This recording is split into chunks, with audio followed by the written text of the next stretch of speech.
이재명 대통령이 오늘로 취임 일주일을 맞았습니다. 대통령실 출입하는 송주영 기자와 함께 일주일 행보를 살펴보겠습니다. 송 기자, 일주일 동안 가장 눈에 띄는 행보 어떤 게 있었죠? 네, 무엇보다 소통 행보가 두드러졌다고 할 수 있습니다. 이 대통령이 개인 SNS로 국민과 직접 소통하는 행보, 앞서 리포트에서 보셨는데요.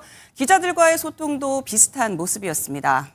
네, 어제 또 깜짝 차단회를 했는데 이도 소통 행보로 볼 수 있겠죠? 그렇습니다. 어제에 이어 오늘은 사전 고지 없이 번개 오찬도 했습니다. 네, 지금 사진에 보이니까 왼쪽에서 두 번째 송주영 기자 아닌가요? 네, 맞습니다. 어떤 상황인가요?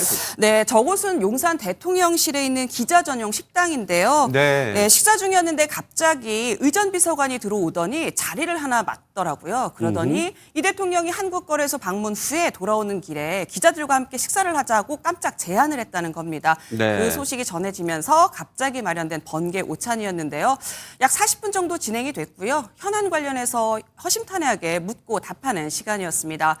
일부 출입 기자들 사이에서는 참모진보다 대통령이 더 소통에 적극적이라는 평가까지 나오고 있습니다. 그러니까 예고 없이 기자들이 식사하는 식당에 찾은 건데 사실 역대 정부도 집권 초기에는 소통을 강조했잖아요. 그렇습니다. 윤석열 전 대통령은 도어 스태핑을 시도했었고요. 그렇죠. 문재인 전 대통령은 깜짝 방문으로 춘추관을 오기도 했었습니다. 하지만 시간이 지나면서 그런 모습이 퇴색이 되거나 줄어들었는데요.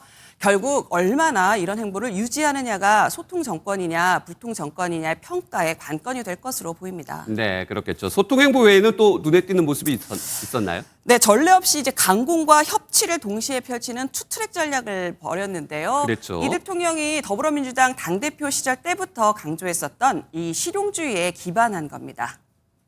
국민 여러분, 이념과 진영이 밥 먹여주지 않습니다. 검든 희든 지만 잘 잡으면 좋은 고양이 아니겠습니까? 네, 대표적으로 어제 국무회의에서 의결한 김건희 특검, 내란 특검, 순직 해병 특검이 있습니다. 취임 일주일 만에 1호 법안으로 내란 세력에 대한 철저한 단죄를 하겠다는 의지를 실행한 것으로 보이는데요. 그러면서도 민생 회복을 위해서는 야당과 협치를 하겠다는 입장입니다. 네, 야당과 협치. 그렇지만 이론상으로는 여당 의석수만으로 추경과 법안 등 독자적으로 처리를 할 수 있죠. 그렇습니다. 그런데 모두 대통령이 되겠다면 이제 통합을 강조하지 않았습니까? 그렇죠. 그런데 격한 대치를 할 경우 그런 이미지는 정권 초기에 큰 부담이 될 수도 있고요. 또 야당과 대립이 격화해서 발목 잡기가 계속된다면 윤석열 정부 때처럼 국정 마비 상황이 재현될 수 있어 투트랙 전략으로 가는 것 같습니다.